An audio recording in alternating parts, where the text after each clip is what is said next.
Theodore Roosevelt once said, "The credit belongs to the man who is actually in the arena, whose face is marred by dust and sweat and blood, who knows the great enthusiasms, the great devotions, and spends himself in a worthy cause, who at best, if he wins, knows the thrills of high achievement, and if he fails, at least fails while daring greatly, so that his place shall never be with those cold and timid souls who know neither victory nor defeat."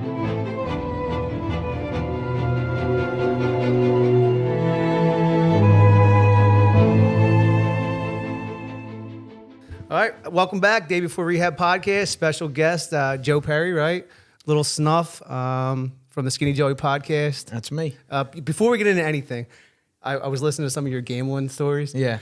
So it just hit me today. I had the craziest story. When I was in my early 20s, me and my buddy, best friend Bill Traits, we woke up from a bender, lost every single side of every $200 reverse. Wow. For one whole day. Yeah. The Sunday night game was Pittsburgh against Cleveland. It was like 03, 04, Pittsburgh against Cleveland. So I called a bookie. I'm like, I want to put $6,000 on Pittsburgh. He's like, I can't take your bet. Well, I'm not paying them. Yeah. Like, of course. You got to take the bet. I'm arguing with him. Cleveland scores 7-0. They run the kickback. Jesus. He's like, yeah, I'll put your bet in. Yeah, of course. 21-7 first Final. quarter. First quarter. Oh, first quarter. So my dad was in on it. He lost a couple bucks. Yeah. He's like, fuck it, don't pay him. Yeah. And I'm like, this is the one dude that I got to pay. Yeah. Yeah, I burned so many bookies. This is the one dude I got to pay. Yeah, you got to pay this guy. So me and my boy, we drive to Boston Market at Cotman and Torresdale. We're sitting in his truck. We're like, what are we going to do? And it just hit us. We'll borrow $8,000, give the bookie $5,000, buy 100 Oxy 80s with the other 3,000. And that's what we did for like the next 6 months, dude. We just sold drugs to pay it off. Crazy. And you paid it off. We paid it off. Not the best way to pay it off, but you paid it off. Paid it off. Yeah, it's good. Paid it off. And it was like, it was fun the whole time too, because I'm not a drug dealer. Yeah. You know what I mean? When it comes to gambling and when you're involved in like the gambling space, like I am now, like there's highs and lows of a gambler, Yeah. especially when you're in recovery. Yeah. So, you got to be careful too, because you have the addiction Addictive personality. So like, Yeah. I love sports. I love gambling. You know what I mean? Just like if I love clothes or love sneakers, just like you love Perk 30s. So it's, Yeah. it all goes hand in hand in one. Like it's fucking crazy. It really is. So like I don't if I do bet, I'll put like small parlays and a bunch of UFC fighters. Everybody loves UFC. And like I'd lose all the fucking time. Yeah. Like the one time I did win, I did a $200 parlay on 5 fighters. The last fight was Chandler versus Gaethje. I had Gaethje. I won. It was like $3,000. The next day I bought a set of PXGs. And I couldn't even hit the ones from Dick's. Yeah, And I bought them. I love golf though. Yeah, I it's love cool. golf, especially now going down to Florida and filming the podcast with Joey. He takes me to the best golf courses ever. We just were golfing at a place called Old Palm in Jupiter. Okay. Tiger Woods lives there. Really? So we were filming with PGA. Shout out to them guys, Colby and Tony Ruggiero. Was unbelievable. So I'm asking him like, who's the best golfer you ever worked with? And he's like, Tiger. I'm like, what do you mean Tiger? He's like, yeah, I'm Tiger's pro. I didn't know this at the time. Right. So I'm like, well, you ever see him? He's like, yeah, we're probably going to see him in a little bit. So we get done doing our thing, like 3 hours go by, pull out golf cart, me and Joey. He's like, the guy looks at me, he goes, there he is. I said, who? He goes, Big Cat. I'm like, Big Cat? I turn around, it's Tiger and his son. Jesus Christ. Right there, like from here to there. And I just sat there and like admired his swing. Like it was crazy. I didn't want to go up to him because it's weird. He lives there. Like when you live somewhere, That's it's his different. house. You know what I mean? Yeah. That's his house. Yeah, he's with his son, So, quality time. and Sat shit. there for like 15 minutes, me and Joey, and we just watched him and his son hit. It was unbelievable. That's crazy. The best place I was at was one of the contractors took us to Trump National in Jersey. That was pretty sweet. Yeah, I played there twice. I loved it. I can barely break 100, but there I barely broke 120. I never kept score yet. Really? I played about 12 to 13 times so far now. Never kept score. I did play best ball a bunch of times for money. It's fun. It's fun. Yeah. It just really is. It's a good time. Yeah. So you know my boy Nico? Yes. Yeah, that dude, he's one of my best friends on the Yeah. planet. We're going to dinner, me and my wife, him and his wife on the, nice. on the 21st. We met at work. Great fucking dude. I was at his wedding. Well, Awesome guy. when you meet people and you just hit it off, you know what I mean? Like me and you, we don't know each other, but Yeah. we can hit it off. You know what I'm Yeah, saying? yeah. So, when people ask me to do different podcasts, and I'm always trying to help out and do them. Yeah, and that's the best. That's the beauty of this whole thing, Yeah. dude. I met Nico. My dad died January 2021. I met Nico in February. And the way I would describe my relationship with my dad is that, and you could probably relate, you take the closest father and son on the planet, we were closer. Yeah. And that's how Nico and his pops are. Yeah. So, and funny story, I worked with Nico's dad when I was an apprentice in the Carpenters Union. I'm like, who's your dad? He's like, Pete Holder. I'm like, what? That's your fucking dad? Dude's crazy as shit. They love that guy. Yeah, well, you always have a close relationship with certain people, and especially like you were saying, like with the podcast and stuff, you meet people you never thought you were going to meet. Yeah. Talk to people you never thought you were going to be talking to. So if you could help out and do different things, that's what I try and do. Well, that's the beauty of this. Like, without recovery, I would never have even had a chance to meet you. Yeah, you'd have been doing your thing. Yeah. So, I just had 13 months on the 28th Thanksgiving. God bless you. Yeah, it's fucking crazy, dude. It's crazy. I mean, I'm 8 going on 9 years. And just like how different life is. Yeah. You know what I mean? Like life shows up like, at different parts of the day and things like that. But like I never get aggravated. Like my wife even says to me all the time, she's like, I never worry. I don't worry about money. I don't worry about, what happened. Why did it happen? I just go on, through my day. And, that's just how I go about my life now since I got sober. Well, I think the beauty of it is it's like the worst feeling on the planet for me was trying to get sober and not being able to stop. Yeah. And then once you get through that, like there's no other worse feeling. I mean, obviously death of a loved one is terrible, but there's no other worse feeling in my mind than trying to get sober and not being able to. And when you know that you can't stop, like you're saying, like I like just waking up, getting out of bed, and not being able to function without snorting 4 perk 30s. Yeah. You know what I mean, or downing 50 P10s, or going. I wasn't that big of a drinker. Of course, I did drugs first, then I would start drinking. But just knowing like you can't stop sniffing lines of coke because you needed a Xanax, like it's just Well, there was like a feeling- potion. Yeah, that feeling is horrible. Yeah. Horrible. Yeah. God forbid if like I did a line of coke and didn't have any perks. It was like I was a mess because I could never have a super high. I always had to have something with a perk. You know what I mean? No, it all led you down a bad road. Like my story, from the beginning of time, I always had an active personality of addiction. I just didn't know it. You know what I mean? From when I was a younger kid, I always wanted. I couldn't just get one pair of Nikes. I always wanted to get every color. Yeah. True Religion jeans were hot back then. I had to have every pair. And then gambling was in my life from an early age, and I just always loved that feeling of like that high. Yeah. You know what I mean? Yeah. My dad was a bookie growing up, dude. And I remember he got spanked. I don't remember the specifics, but he got spanked so bad that his buddy, I guess the money guy, would come over every week. And they were friends. Yeah. So he would come over and he would drink. They would drink together. And he would never leave. Yeah. And I come to find out when I'm older, my mom was like, "That's the fucking guy your dad owed money to." Yeah. I guess He would wait him out. Yeah, dude, it was brutal, Yeah. dude. Like and you think about it in perspective, like, because I've lost a ton of money. I've lost. So like to think about my dad with 2 kids in Catholic school and my mom and the fucking dude coming over, like that's crazy. I mean, everybody loses. I mean, there's very few people that win in this world, but when you do win, there's no better feeling. Fucking awesome, dude. I lost $200 in parlays Thanksgiving, and then I was like, fuck it. I put a stack on the Cowboys. And I'm like, so I got my whole family here. We had Thanksgiving here. And obviously it hit. And then I'm like, all right, I woke up Saturday, and I fucking the random things. Illinois. Yeah, just anything. You're Oregon looking in the to bet first anything. half. Yeah. And I hit every one, dude. I was like, so I immediately deleted the app yesterday if the Eagles won. And then you will download it by tomorrow. Yeah, dude. You know how many times I banned myself? Yeah. I literally did a year ban. Didn't your guy just Take say off. he blacklisted himself? From Yeah. That was my pops, Yeah, bro. no, you always do. Like, listen, sometimes, you just can't stop. It's not so much the sports betting because I could win sports betting. My biggest problem is slot machines. Really? Oh, my God, I love They're them. the devil. I love them. Wheel of Fortune? No. I hate Wheel of Fortune. I Okay. never really played it. I'm more Dragon Links, huffing more Puff, all crazy different games. But I've been hooked on this mummy game. I hit the grand jackpot for like 10,000 a couple months ago. That's cool. But it sucks you right in. You know what I mean? And when you have an addictive personality, you just can't stop. Like I can't stop gambling if I'm losing in the casino. I got to take your money. I got to take my father, my mother, every dollar's got to go until I could go home and relax. Yeah. It's fucking brutal, dude. No, it really is. So it's funny, like my first introduction ever to South Philly guys, we graduated high school in 2001. I went to Judge. The kids behind us, we lived at 215 West Wildwood. Okay.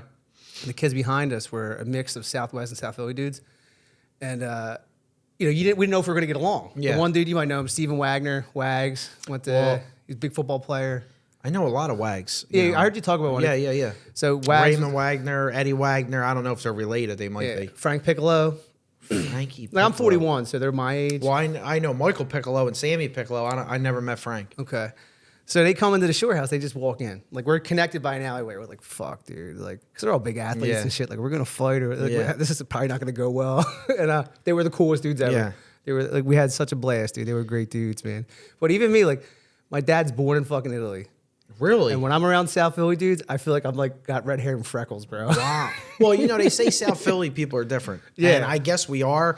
I mean, everywhere. It's good. Everywhere we go, we stand out. They say loud or your accent, but like I can't tell. You know what I mean? Like even when I'm in Florida and I go out to eat, they're like, "Oh, you got to be from Philly or New York." I'm like, "How?" No, I mean, I guess I look that way, but Yeah. I can't tell how we talk. Well, I think you know what guys mean? just take so much pride in where you're from. Oh, yeah. And I don't think there's anything wrong with that. Listen, you know how many fights I got into? I was in the car business for 9 years, and I worked with all Jersey, Delaware guys. I call them pumpkin heads. They know nothing, but like they would say something about Philly. I used to go berserk. Yeah. Berserk. Yeah. Berserk. I remember one time we went to Cancun, right around the time the Eagles lost to the Patriots the first time in 04. And you had dudes in the pool like, "Oh yeah, we're from Philly. Go Birds. Where you from?" They're like media. Yeah. Like, nah, dude. Nah, it's like not that's Philly. not Philly. No, There's not. Philly and then there's everything else. Correct. You know If what I you're mean? South Philly, West Philly, Northeast Philly, like they're Philly. Yeah. You know what I mean? Like Yeah. if you're from Lancaster, you're not Not from Philly. Philly. You know what I mean? You could say Go Birds and you could know every celebrity from Philly. Yeah. You're not from Philly. I agree. So I agree. it kills me when that happens.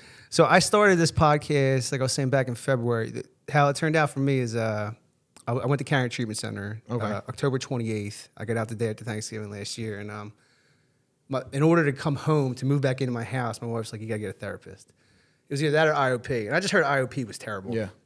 So I get a therapist. Turns out the dude's sober. Fucking awesome guy. And while at the same time, like I'm in graduate school. So I'm trying to like finish graduate school. I had to take a year off because I was a mess before I went to rehab. And I'm talking to the therapist, like, I just wish there was a way to like track my journey in life, you know, in sobriety. And he's like, you should write a book. I'm like, I'm a fucking idiot, dude. I'm going to write a book. So I come home and I talk to my wife about it. And she's like, you should start a podcast. I'm like, what, like day before rehab podcast? Just like on a Boom. joke. And we See? started it. Yeah. So like the goal of it was like, I've had a couple people on here, mostly with addiction. I had a chick on here with an eating disorder, someone who went through cancer, a guy with mental health. So the day before rehab is like this arbitrary term. Rehab is just something terrible that I went through. Yeah. You know, that people can relate to, but it could be really the day before a cancer diagnosis, the day before the loss of a loved one. Like my daughter was on here for my year of sobriety. Like the day before I found out my dad was a fucking raging addict. Yeah. Type stuff, you know, That's So amazing.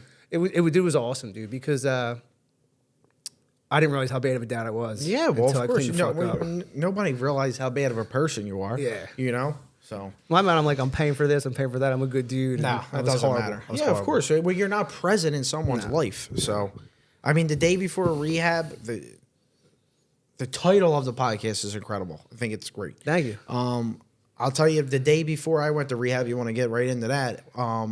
My life was completely unmanageable. Yeah. I lost every friend in my life. My sister didn't talk to me. My stepsister didn't talk to me.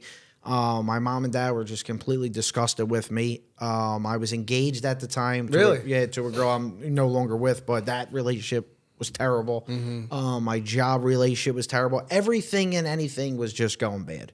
And, you know, you could blame it on so many different things. Oh, I can't believe it's me and my luck's bad. No, motherfucker, you're snorting Perk 30s. On a daily. 10 a day. You're snorting Coke on a Tuesday. I mean, like, your life is a mess, you know? And I did meth a little bit in the union. What union were you in? I was in Stagehands Local 8. Oh, okay. I was in Local 8 4 years. Yeah. You know, still talk to everybody in the union. You know, it was just a part of my life that just was fucked up. Yeah. But I knew the first time that I was ever going to get high that it was a problem. I loved it. Yeah, I remember the first time I took 2 green Watsons, like it was yesterday. Junior year, I was at this chick's house. She gave me 2 green Watsons. I threw up in the bathroom, and then it was fucking heaven. Well, that's what I'm saying. The first time I ever got high, I did a school bus, 10-365. Yeah. And we were in Atlantic City. I tell a story, and it was just like soon as I see my friends doing it and their eyes were glowing, I'm like, Yeah. I got to do it. I didn't even have a drink yet at this time in my life. I did a perk before I did anything. Really? That night, I do the perk, and it's give me a Michelob Ultra, and it was off to the races. Before you know it, that's a Saturday night, Sunday, Monday, Tuesday. It was just full-fledged active addiction. Dude, every single relationship I was ever in from high school on, except for my wife, I met the chick high on perks. Yeah, of course. You know what I mean? Because that's just how You it know, goes. and when I got when in active addiction, you know, you're owing people money, you know, you're ruining every relationship, you're burning every bridge possible. Your family life is horrible. You're not present for anything. Yeah. You know, people are dying around you, let's just say, and you're blaming that you're getting high because this one died or your grandmother died. Complete bullshit. You just want to get high. Let's call See, it I what had it is. I had no out. My pops passed away with 20 years sober. He knew the game. He Yeah. got sober when I was a junior. My sister's got 17 years sober. bless him. I was like a death of a thousand cuts kind of guy. Yeah. You know, I would go to work every day, but I would have to get something. Yeah. If I had to leave work at break time to make a quick 30-minute run that was Yeah. supposed to be an hour, Yeah. I would just always go to work. I would pay most of my bills, but I had to be high Yeah. for any and all things. Oh, of dude. course. I mean, Yeah. what do you mean? You're going to go to dinner with your family without being Nah. high? Nah, You suck know, the life out of the room. Christmas, you're going to not be high? I mean, like everything. But people don't realize how much that it takes out of you because then you got to train yourself to do everything sober. Yeah. You got to go eat sober. You got to go to the bathroom sober. You got to get a shower sober. Yeah. You got to have relationships sober. You got to have sex sober. Yeah. I mean, like, let's call it what it is. People don't Dude. want to talk about it. How many times did you have sex on perks? Your whole life. I mean, come on. Yeah, and it's like a fraudulent situation. You're for real. lasting an hour. Everybody, you're all excited. You're leaving. You're telling your boys you went an hour. My man, you didn't go an hour. Yeah. You're on 33 Percocets. Now you last a minute. You're happy. I And mean, like any normal chick will tell you, like anything longer than 10 minutes, they don't come even want on. to be there. No, they know you're high. I mean, it's obvious, you know. And not to sound disgusting or whatever, but let's call it what it is. Yeah. That's what you were going out for. You were getting high to go get laid to last That's an hour. it. So it's just what it is. But you know, the day before rehab, like bringing it back to that day, like I'll never forget it. Like I'm sleeping, I got no money. I owe everybody money, and I'm living in my parents' house because my ex threw me out of the house. And I'm sleeping, and the door opens in the morning time. Boom, and it's my mother. She comes barged in. I'm like, you know, I'm half sleeping. I'm still high from the night before. She's like, get downstairs right now. I'm like, for what? She's like, get downstairs right now. I go downstairs in the living room. My mother and my sister and my father in the kitchen, and there's a cup in the middle. Yeah. I'm like, they're pointing at it. I'm like, what's that? You pissed in that. No, I didn't piss in it. Well, so in the middle of the night, I woke up, I took a piss. My mother heard me pissing, or my father. They went, they scooped it out, and the motherfucker lit up like a Christmas tree. Yeah. So at that point, I've been to rehab 3 times already. So this is September 11th, 2016. As soon as they caught me red-handed, I was sitting in the kitchen. I'll never forget. I had my back against the sink, and I'm like, I want to go to rehab right now. And they're like, my mom's like, what do you mean? I'm like, I want to go to rehab right now. I'm done. And my dad's like, you know, you ain't going. You're going to detox in that room upstairs. I'm like, then I'll kill myself. Yeah, that's because hard. It's impossible. That's tough. So we call around Miramont. I already went there before. I went there. Florida, Haven. They call Malvern. Malvern's like, we have a bed. So I'm like, all right, perfect. How'd you know you were done though at this point? What made you, You know, feel? I didn't at this point. At this point, I didn't know I was done. It was just something when I was caught for that second and I was in the kitchen and something just said to me, like, I want to go to rehab right now. And when they took me to rehab, you know, of course, you get high one last time. I Yeah. burned that guy. I hit him with the drive-by, you know, put the 100 out the window, like shake his hand with it, but I really got like 20 of them and just kept driving. I think I paid him back now. Who knows if I ever did, but I check myself in the rehab and I'm there 18 days. And 18 days I get called down to the office, day 18. I'm like, well, my insurance didn't run out because I was with the union. You got the best insurance. Yeah. So like, you know, we have something to tell you. And I'm like, you know, what's up? They're like, your father took a massive heart attack. So I'm like, okay. And they're like, doesn't look too good right now. You know, they don't know if he's going to make it. So you have to call your mother.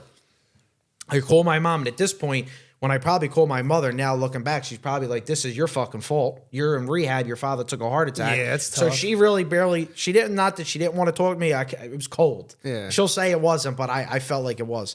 So I remember one phone number on my phone, my buddy Ray growing up. I'm in his wedding coming up this year. I call him and say, Ray, listen, he wasn't answering, but I left him a voicemail. Ray, listen, you have to come and pick me up. This is where I'm at. Please come here. So I go back. In rehab, they don't want you to leave for nothing. No, I left a couple times early. And So it's I like said, going listen, far if thing you to ain't do. going to give me my stuff, or if I'm AMA and you want to keep my phone, whatever it is, keep it. I pack my stuff up. About a half hour goes by. Here comes his Dodge Ram pulling up. I get in his car. I go to the hospital. Walk in the hospital. My father's like full of wires and all. And it was like at that moment, my grandfather was there. Like something clicked when I looked at him and was like, did I do this? Like, did I bring this on to him? And I just looked at him. I said, Dad, listen. I said, I'm sorry. He was basically like not even looking. His eyes were shut, wires all over him. I said, I'm never going to drink or get high ever again. And I don't know if it was the Holy Spirit, they say, or divine intervention or whatever it was, something that they clicked. Yeah. And I never looked back. No, I never get looked it. back. Throughout my addiction, it's crazy. It's like my career and my personal life have like this inverse relationship. My career kept going up, but my personal life and my soul was just depleting. Depleting, yeah. And the last stretch, my wife called me, and I'm sitting right there on the couch, and she called me the night before. She went through my phone to go on the Amazon account, and I had texted my buddy at work, my partner, like, "Yo, I got to run home for something real quick," which I didn't. 'Cause Yeah. my wife works upstairs. Yeah. So she's like, she sees that I sent that text and I wasn't home. She goes to my truck in the middle of the night, and she don't even wake me up, nothing. Yeah. And she found what I had in there. I go to work the next day, and I'm like, fuck, I just grab something else. Get home from work, get a shower, I'm on the couch. She comes down, she just puts it right next to me, and I knew I'm caught. Yeah, you're dead. And I'm like, fuck, I was looking for that all day. Yeah, yeah. Like just being a dick. Yeah, yeah. And like, as sure as shit, she's just like, I need you to get the fuck out. Yeah, like, see you. Yeah. In my head, like, we got a little place down the shore in Margate, dude. I went right down there. Like, I'm you were happy. I was it- like, this is going to be great because I wasn't really getting high on the things that I like to get high with. Yeah. So I called up one buddy and got a bunch of Coke, a bunch of pills. Went through the weekend down the shore, and I was going back and forth, dude, from Margate to Philly to work. You thought you were on vacation. It was great. It was great. But if my eyes were open and I wasn't high, it was terrible. Yeah, of course. And I sent a group text out to my whole family, like, your fucking daughter abandoned me. You what kind of person did you raise? And my sister's on the group text. She sent me a little message just on the side, like, yo, bro, I think it's time for you to go away. Yeah. And I was like, fuck. So I called my boss, and he was at my job that day. I snorted 30 in the trailer at the bathroom. The 2 seconds before he walks in, we walked the whole job, and he's like, nothing but complimentary. Like, job's doing great. Keep doing a good job. 12 hours later, I call him. His name's Brian. I'm like, yo, Brian, I gotta go to rehab. I'm in tears. He's like, for what? I just said drinking at the time because I'm a pussy. And he's like, where are you going? And I'm like, Karen Treatment Center. He's like, oh, no shit. My ex-wife went there. You know, Aerosmith went there? And I was like, filled with so much relief. Yeah, like because he got it. He got it. He understands. Yeah. Everybody understands that. And I feel like now, back in the day, and I don't know if your family was like this, but you say your dad was sober, so probably not. Like, my mom still scared to tell people, like, oh, why my son don't drink. I'm like, Mom, we're 8 years going on 9 years. Like, everybody knows. Yeah. Not to sound like this. I mean, my story's all over the internet. It's all over, like, bro. come on. Yeah. Like, you know what I mean? Like, she, not saying that she's embarrassed. She, like, gets nervous to bring it up. I get it. She thinks people are going to look down on you? I don't know if it's so much that, because I never give a fuck what anybody ever had to say about me. I never had that. If you're plugged in sobriety and you're legit sober, like, it's really hard to get faced with that kind of negativity. And it's not even so much that, like, I always had so much confidence in anything I ever did in life. Like, I always knew I was going to succeed in. So it's not that. I just don't know what it is. But I feel like back then, 10 years ago, people were like shying away from people in recovery. Like even girls, like when you get sober, you got to tell a girl you're sober and clean. She's like, oh, that's weird. Well, no. Would you rather have somebody who's sober and clean, or would you rather have the guy when you're watching a movie, he's upstairs snorting 30? You know what I mean? So like that's just what it is.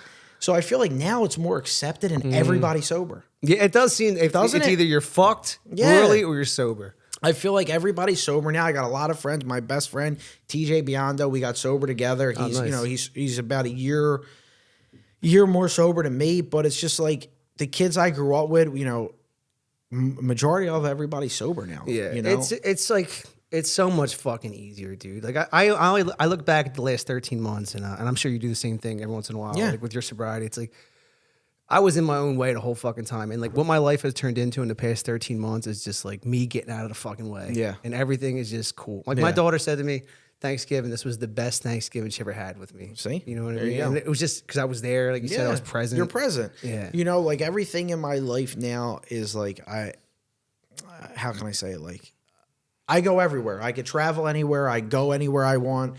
You know, I could be in Vegas tomorrow, and then I'm traveling to Cancun the following day to film a podcast. My sobriety always come first. I'm in bed at 10:30. No matter where I'm at in the world, that's just how I am. That's just, I'm up at 6:30, 7 o'clock in the morning. I have a routine every day forever. You know what I mean? I always did. But if I would say I looked at my life 8 years ago to where I'm at today, you know, I have a beautiful wife. I have a great house, my family life. I have a great dog. You know, these are all the things that I always wanted. Yeah. You know? Yeah, I just saw you guys decorating the tree. Yeah, Was that this past Saturday? Yeah, it's fucking she's decorating the tree. I'm watching football. You know, we have a good... Even her response was great. Like, yeah, like she was just, I forget what she said, but she just gave it right She said, back. what are you, just going to watch football all day? Like something like that. But when I met my wife, I'm 2 years sober. I'm out of a bad relationship 2 years ago. Did that end when you got sober? Yeah, well, I went to rehab. When I was in rehab and got out of rehab, my bags were packed. Engagement ring got left on my parents' step. It was bad. Yeah. Like, still to this day, I'd never seen the girl ever again. Really? No bad blood towards her. God South bless Philly? you. Yeah, South Philly girl. Okay. But, you know, God bless her. You know, she had to do what she had to do. Worry about yourself first. I was a mess. Yeah. You know what I mean? We had a little bit of an age difference, but, you know, if I seen her and her husband walking down the street right now, I would say hello. I buy them dinner. Sure. They got nothing, no negative. Look at my life now and your life. You're happy and I got a beautiful wife. So, like, everything works out for a reason. Yep. But, you know, 2 years, I'm single. I'm freshly sober. I'm going out with girls, you know, the whole 9 yards. But I didn't leave my house for the first 2 years of sobriety. Really? Never left. You know, went to work, came home. I was in the car business. I worked 9 to 9, 3 days a week. And then Friday and Saturday, off Sunday, and Thursday was my day off. Literally stayed home for 2 years until my buddy called me one day. He said, all right, he's sober 11 years. He says, my buddy Pissarro, he's from 30th Street. He says, the 28th and Tasker. He says to me, all right, that's enough. I'm like, what do you mean? He's like, you got to go out. Yeah. Like, that's enough now. It's 2 years you've been staying in. Like, you have to eventually get out. Enjoy life. Enjoy life. So he takes me out one night and, you know, good night, whatever. All my friends are there and I, you know, start gradually going out more. And then my wife comes into my life, you know, and she's older than me. And I had to explain to her when I wanted to take her out, like, I got to tell you something. I don't know if you think this is weird. And she was living in Center City at the time. So, you know, she was kind of like going out and things like that, like a normal person. Yeah. I'm sober for 2 years. You know, I don't drink. I don't do anything. How long into this before you told her? I told her the first time I ever talked to her. Okay, You know, I always did that. I always owned it out of the way. Like anybody I ever talked to, if it was a girl, a guy, whatever, I'm sober. It is what it is. You know, and I'm proud of it. Yeah, There's absolutely. nothing to be shameful about. And when I told her, she was like, well, I never dated anybody sober. But she's like, she was like, but that's okay. You know what I mean? I'm so proud that you are sober. And then fast forward, you know, first time we ever talked, it was I never married her. So, you know, it all works out for a reason. Yeah. You know, it was just the one person in my life that she's always got my back. She always, like, she rides out. Yeah. Like, Well, you know, like, and she's never seen you drink. no. So she only gets like this exceptional version Yeah. of yourself. And like, I tell for me, her it's the stories. opposite. Yeah. It's like, she lived it, and bro. that's hard for your wife because she lived it and sees you now. You know, a lot of times you get sober, your wife hates you or you hate her. I've seen that. It happens. I've seen that. Because listen, if you're high with somebody from the first day you meet them and then you get sober, well, the whole time you were high, it's crazy. Yeah, you you're really different. don't know them. Yeah. You don't know you don't know them. So it's hard. You know, shout out to her for sticking with you. We had our first date ever. Was my 90th day sober. Okay. Because I've been doing this for I've been in and out for over a decade. Yeah. This is the first time I've ever been committed to the program. You know, I relapsed our first date. I thought I could drink. I drank for a little bit, and then fast forward a couple years, I finally went to rehab. The second time, but the first with her, and then I put together a year and a half. But I'm a fucking junkie, dude. So at a year sober, we get engaged. Beautiful thing. You know what I mean? Thing. Like the ring she wanted, and you know how that experience is. It was amazing. So I knew 6 months from that point that she was going on her bachelorette party. And the second she was going, I was going. Oh, yeah, you had it playing in your head. So a year sober and then another 6 months sober, like going to meetings, hanging out with alcoholics. And at the year and a half mark, she went, I went. You were counting down them days every day. And I'm talking to the labor at work. He's a South Philly dude. And like he was going to get me to 30s. And I had it all planned out. And it took 5 years to get back. Hey, listen, but you're back. That's all that counts. You know, and it's an easy program. Yeah. It really is. Yeah. Just don't pick up. Well, it's like, the way I look at it, it's like it's simple, right? but it's hard sometimes. You know what I mean? It's like if I told you to move this table from here to there, it's fucking simple. It might be a little hard though. Yeah. You just got to do it. You just got to do it. You just got to do it. And that's the one thing, when I got sober and clean, and even when I was younger, like I never suffered from depression. And I know, people do have mental health and people are depressed. So I understand that. I never had that. I just wanted to get high. That's it. That was me. I wanted to get high. I didn't blame nobody else. It was me. Yeah. So, and then when I got sober, I want to get sober. I'm not doing it for you. I'm not doing it for my mother, my father, my sister, anybody. I want to do it for me. You know? It's hard. It was always hard for me to say the same thing you just said. Like even my therapist, like everyone thinks there was a reason for my behavior. I just love to be high. That's it. That's it. Just like I love to see a bull spin on a roulette wheel. I love it. You know what I mean? Like I hate when people tell a story and they're just it's not the truth. Yeah. Let's call it what it is. You loved going to get a stroll from Dunkin' Donuts, going to meet your boy. The whole process. Everybody loves the process.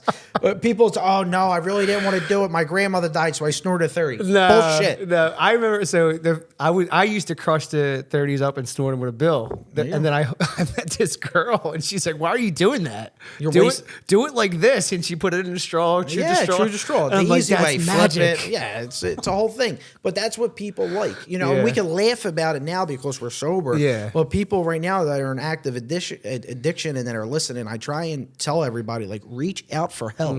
This is why these podcasts are here, for people who want help. Yeah. You know what I mean? And that's why my platform, whether it's the podcast with Joey or the sports or anything, I always bring up recovery. I always bring up anything because we're always here to help people. Yeah. Well, the beauty of sobriety in some respect is like that you can look back at these horrible situations and you laugh. Now, it's not funny. Yeah. We know that it's not funny, but because I lived it, because you lived it and you're out of it, you're like, it's fucking, the chaos is crazy. Yeah. And in my life, I always like chaos. Yeah. And not like fighting chaos, but like just craziness. Yeah, just turmoil. I mean? Yeah, just turmoil. Like to be honest with you, I say this all the time, I'm better when I'm broke. Really? When I don't have no money, I could do 101 things. Really? You know what I mean? Like when my back's against the wall and like just say by Friday I need to pay my mortgage and pay for a vacation, $10,000. Like somehow I just figure how to do it. You know, I always was like that.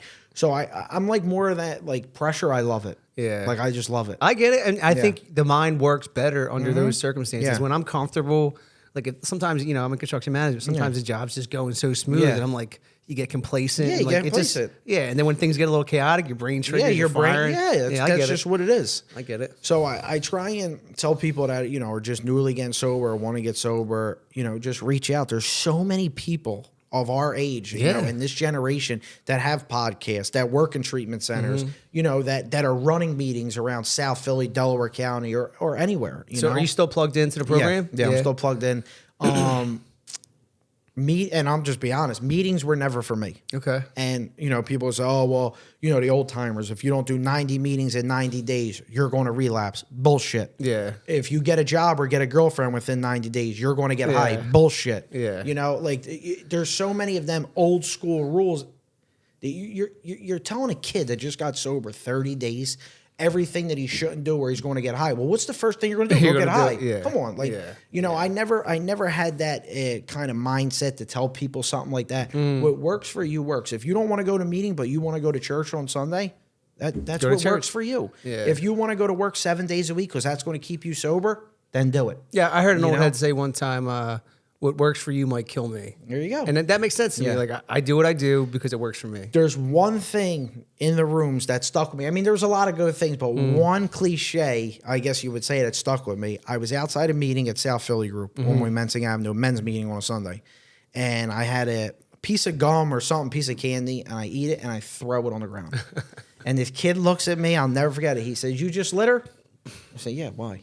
He says, "Next time you litter, you're going to smoke crack." I never smoked crack before.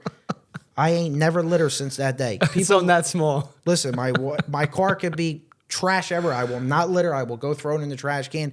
Something that stuck with me. That's what worked for me for some odd reason. Dude, I went to the 12 Key. It's on Bristol Road in Levittown area. I went there a couple weeks ago, and this dude's in front of me, cuts me off. He throws his trash out of his truck, and he's in the meeting. and he shares. Yeah. And he shares this powerful shit. And I'm like, this cocksucking motherfucker. Yeah, he just like, fucking hit me with a fucking Wendy smoothie, whatever they're called, dude, Frosty. son of a bitch.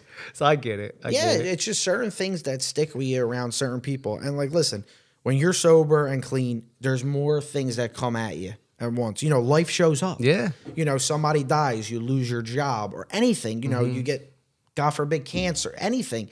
You just have to deal with it. You know Yeah. what I mean? You're not going to go get high over it. Yeah. So like I know for me, you know, in my world, just, you know, I'm an employee, construction management. So like I know what I got to do to stay sober. I'm with this new company. We do a lot of networking events. They don't have a physical presence yet in the area, so they hired me for when that happens. Yeah. It's kind of weird because I'm a construction guy. Yeah. I'm not on a job. So these networking events are new for me. So I, you know, I had to tell the boss at one point, like, yeah, I don't drink, and that was it. Didn't even come up.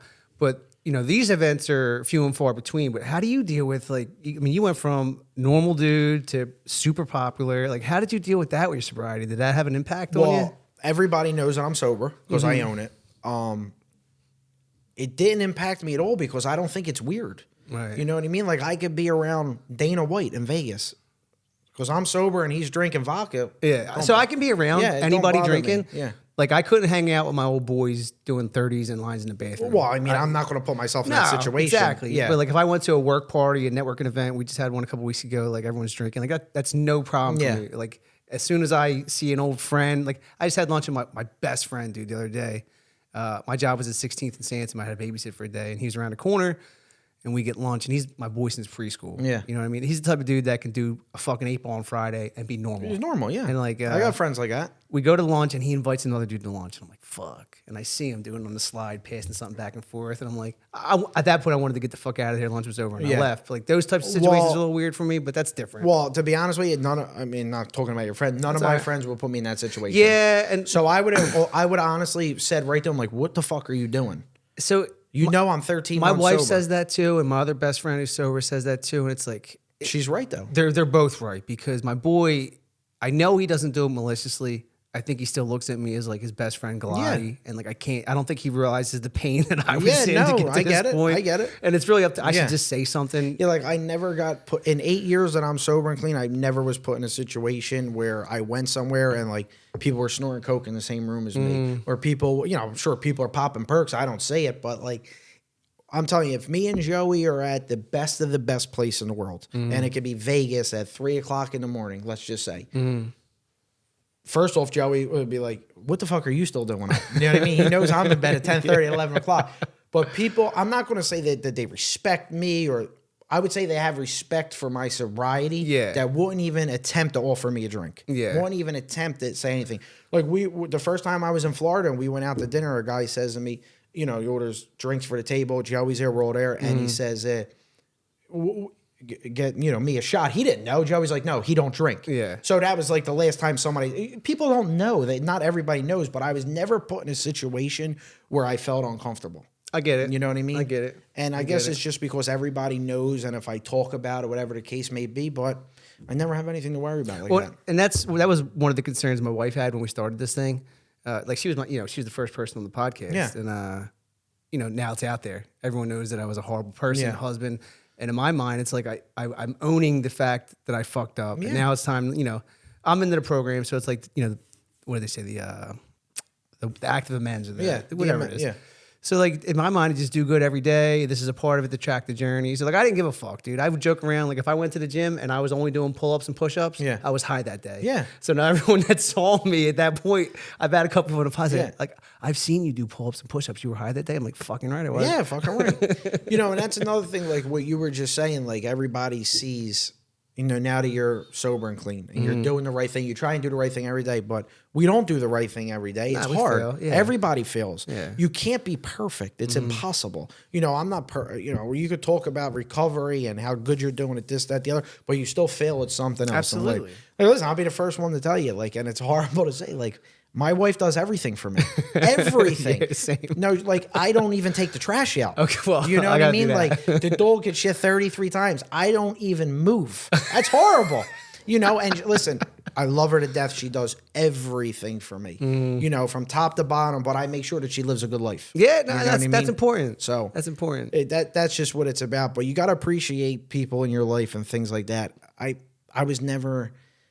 When I was in active addiction, like I never wanted to do anything. Like, you know, you just want to sleep and sit in your room and get high. And you might have that one friend you call to get high with, but other than that, you really don't want to fuck with That's people. it. You got to do the dishes. I'm getting high. Yeah. You got to do the wash. No, I can't do the no wash. interest in that. You know what I mean? I mean, so it's crazy because like we touched on it before we started about like just the recovery brought us together. Yeah. And like this is a whole new world for me. Every person I've had on minus one was someone that I knew or I was comfortable with. And you know, me and Richie Tafes, we decided to create the Be the Miracle charity event. Like we don't even know what to call it at this point. We created a date, a time, a name.